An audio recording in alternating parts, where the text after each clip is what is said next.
వీళ్ళిద్దరు ముద్దులు పెట్టుకుంటుర్రా? ఓకే, కౌగులించుకుంటుర్రా? మరి ఇంత క్లోజ్గా వేసిరైంది ఫోటో? ఉండు అట్లున్నదా? ఓ అట్లనే ఉందా? వాళ్ళిద్దరు అట్లా అంత దగ్గరగా ఎప్పుడుండే, అసలు ఏ సందర్భం ఇది? ఓకే, మీది సంసారం, పక్కలో వ్యభిచారమా? కరెక్టే కదా మరి. ఈ ప్రశ్న బరాబర్ తీర్మార్ మల్లన్న రాత్రంతా కూర్చొని ఆలోచించి రాసినట్టున్నాడు. వీళ్ళు చేస్తే సంసారము, ఇప్పుడు వీళ్ళు చేస్తే వ్యభిచారం అవుతుందా? కేసీఆర్ శుద్ధపూస మాటలు ఎందుకు, కేటీఆర్ మాటలు ఎందుకు? నాడు మీ అయ్యే నేర్చుకోలేదా? ప్రతిపక్షమే లేకుండా కుట్ర చేయలేదా?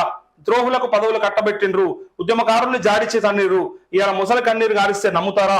ప్రత్యేక రాష్ట్రం ఇచ్చిన పార్టీలోకి వస్తుండ్రు. కేకే 53 ఏళ్లు కాంగ్రెస్ లోనే పనిచేసిండు. త్వరలోనే బీఆర్ఎస్ కథ కంచికి, కల్వకుంట్ల కుటుంబం తిహారు జైలుకి అంటూ వార్త. కరెక్టే, అది వాస్తవం. ఇక ఫోన్ ట్యాపింగ్ లో మలుపు మనం చూసినాం. రాధాకిషన్ రావు ఏడున్నాడు, ఏమైంది? అండ్ కేటీఆర్ సిగ్గు లేకుండా మాట్లాడుతున్నట్టు రేవంత్ రెడ్డి. చర్లపల్లి జైల్లో చిప్పకుడు ఖాయం. ఫోన్ ట్యాపింగ్ పై స్పందించిన సీఎం రేవంత్, తప్పు చేసిన వారికి శిక్ష తప్పదంటుండు.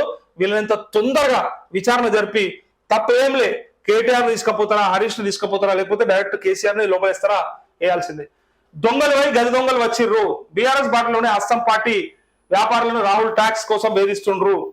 కోల్డ్ స్టోరేజ్ లో కాళేశ్వరం ప్రాజెక్టు విచారణ, గ్యారంటీలు అమలు చేసే సత్తా కాంగ్రెస్ కి లేదు. తెలంగాణలో విద్యుత్ కోతలు మొదలైనవి, టీబీజేపీ అధ్యక్షుడు కిషన్ రెడ్డి అంటూ కొంచెం ఈ వార్త జర్నలిజం బాటలోనే ఉన్నది. సరే, అట్లా ఉంటే మరి బీఆర్ఎస్ కి సంబంధించిన వార్త ఏది, బీఆర్ఎస్ చెప్పిన వాళ్ళ అంశాలు ఏవి అంటే అట్లా ఏమి ఉండవు. కానీ ఇప్పటి వరకు కాంగ్రెస్ కి ఓటేయమని చెప్పిన తీర్మార్ మల్లన్న, కాంగ్రెస్ వాళ్ళనే గెలిపిమని చెప్తున్న తీర్మార్ మల్లన్న, గీ వార్త వేసుడు జర ఇబ్బంది అనిపిస్తుంది మనకి. ఎందుకు ఇబ్బంది చెప్తా నేను, ఎందుకంటే నాకేమి బీజేపీ మీద ప్రేమనో, కాంగ్రెస్ మీద ప్రేమనో, బీఆర్ఎస్ మీద ప్రేమనో చెప్తలే. ఇది తీర్మార్ మల్లన్న ఏ ఉద్దేశంతో వేసిండు అనుకోవచ్చు. ఎందుకంటే బీజేపీ చెప్పిన ఇంత పెద్ద మాటని, దొంగలు పోయి గజ దొంగలు వచ్చిర్రు అంటే, ఇప్పుడు ఉన్నోళ్ళు కూడా గజ దొంగలు అని చెప్పడానికి ప్రయత్నం చేస్తే ఆ వార్తను ఇంత పెద్దగా వేయడానికి గల కారణం ఇది. తీర్మార్ మల్లన్న వార్త ఆల్మోస్ట్ కాంగ్రెస్ కి సపోర్టెడ్ అని అందరికీ తెలుసు. అయినా గజ దొంగలు వచ్చిర్రని చెప్పిన దీన్ని రాసిండు అంటే తీర్మార్ మల్లన్న కొంత అసంతృప్తితో ఉన్నట్టు బయటకు వార్తలు వస్తా ఉన్నాయి. ఎందుకో చెప్తా, కారణం చెప్తానండి. ఆయన పార్టీ కోసం కష్టపడ్డాడు, కో కన్వీనర్ గా ప్రచార కమిటీకి ఇచ్చిండ్రు. కానీ ఆయన పార్టీ కరెక్ట్గా వాడుకుంటలేదనే భావనలో ఉన్నాడు. ఒకటి, టికెట్ ఇస్తా అని చెప్పారు ఫస్ట్. ఇగో ఆయన యాక్చువల్గా ఏమడిగిందంటే మేడ్చల్ టికెట్ అడిగింది. మేడ్చల్ల నేను పోటీ చేస్తా, మేడ్చల్ల నేను మల్లారెడ్డిని ఢీకొంటా అని చెప్పి అడిగిండు. ఇయ్యలేదు. ఇది తీసుకుపోయి ఇబ్రహీంపట్నం అని వాళ్ళు చెప్పారు. ప్రయత్నం చేసుకుంటే ఇబ్రహీంపట్నంలో ఇద్దాం తీ అని వాళ్ళు అన్నారు. ఇది రాకపోతే కామారెడ్డిలో చేస్తా అని చెప్పిండు. మళ్ళా ఎన్ని మారినాయి తెలుసా ఇవి? కామారెడ్డికి వెళ్ళి మళ్ళా సిరిసిల్ల అయినా చెయ్యు అని అడిగారు. అసలు అసలు ఆయనకు టికెట్ ఇస్తారా లేదా అనే డౌట్ కాడికెళ్ళి ఇయ్యరు అనేది కన్ఫర్మ్ అయిపోయింది. ఇప్పుడు మొన్న ఎలక్షన్లో అప్పటిదాకా ఎన్నిసార్లు మార్చారు. ఇక్కడ అక్కడ అక్కడ ఇక్కడ వార్తలు వచ్చినాయి. ఇవేమి వాళ్ళు ఇస్తా అన్నారా, వీళ్ళు చెప్పిరా, వీళ్ళు అడిగిరా, ప్లేస్ అడిగిరా అని కాదు. కానీ వార్తలు వచ్చినాయి, ఇక్కడ ఇస్తారట, ఈయనకి ఇక్కడ ఇష్టం ఉండే, ఆయనకు అక్కడ ఇస్తామన్నారు, ఇక్కడ ఇష్టం ఉంటే అక్కడ అన్నారు అని చెప్పి ఇట్లా కన్ఫ్యూజ్ చేసి చివరికి టికెట్ వేయలే, మొండి చెయ్యి. వీడికెళ్ళి భువనగిరి ఎంపీ టికెట్ అప్లై చేసుకోండు. భువనగిరి గాంధీ భవన్ గా అప్లై చేసుకుని మనం చూసినాం. భువనగిరి అన్న టికెట్ ఇచ్చిరా అంటే లాస్ట్ కు చామల కిరణ్ కుమార్ రెడ్డికి ఇచ్చేది టికెట్ కాంగ్రెస్.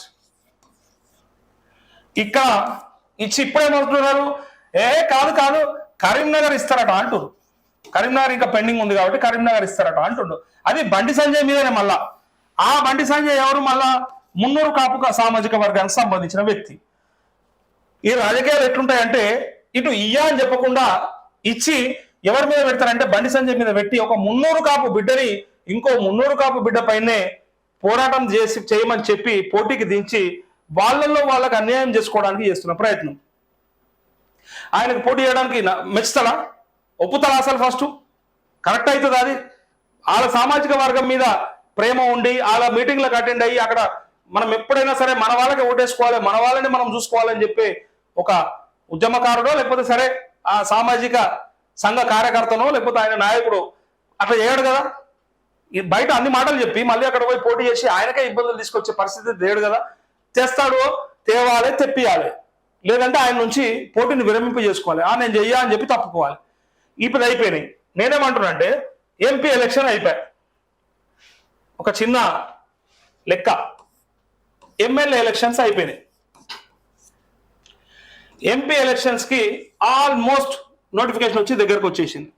ఎమ్మెల్సీలు మొన్న వస్తే ఇయ్యలేదు, భవిష్యత్తులో మళ్ళీ ఎమ్మెల్సీలు ఉంటాయి, పట్టభద్రుల ఎమ్మెల్సీలు అవో ఉంటాయి. ఇవి ఇస్తారా అనేది పెద్ద ప్రశ్న. రెండు సార్లు పోటీ చేసే అవకాశం ఉన్న చోట ఇవ్వకుండా ఇక ఎమ్మెల్సీకి మళ్ళీ కష్టపడమని తనలాడమని పంపిస్తే మరి ఆ రోజన్నా ఆయనకి అది వస్తుందా రాదా?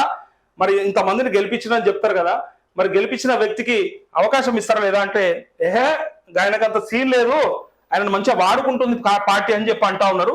ఇక అది నిన్న పోయిన మీటింగ్ లో మాట్లాడినప్పుడు అదంతా చూస్తాం మనము. ఓడిపోయిన వ్యక్తి మదియాష్ కి ప్రచార కమిటీకి చైర్మన్ అయితే టికెట్ రాని వ్యక్తి కో-కన్వీనర్ ఉన్నాడు. అంతే సింపుల్ గా మాట్లాడుకుంటారు. ఏంటంటే వీళ్ళకి ప్రభుత్వంలో అంత మంచి పేరేం లేదు, వీళ్ళకి అంత సీనేం లేదు, కష్టమే అని చెప్పి బయట అనుకుంటున్నారు.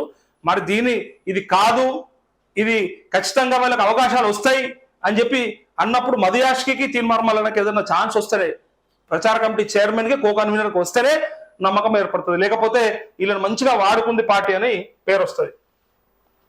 అందుకే ఆ సంతృప్తితోనే కొంచెం మళ్ళా కాంగ్రెస్ మీద మాట్లాడుతున్నట్టుగా, అంటే బీజేపీ కానీ ఇంకెవరైనా సరే కాంగ్రెస్ మీద వ్యతిరేకంగా మాట్లాడే మాటల్ని ఈ పత్రికలో కొంచెం హైలైట్ చేసినట్టుగా ఉందని అసంతృప్తికి సంబంధించిన ఇంటర్నల్ అంశం చెప్తున్నాను.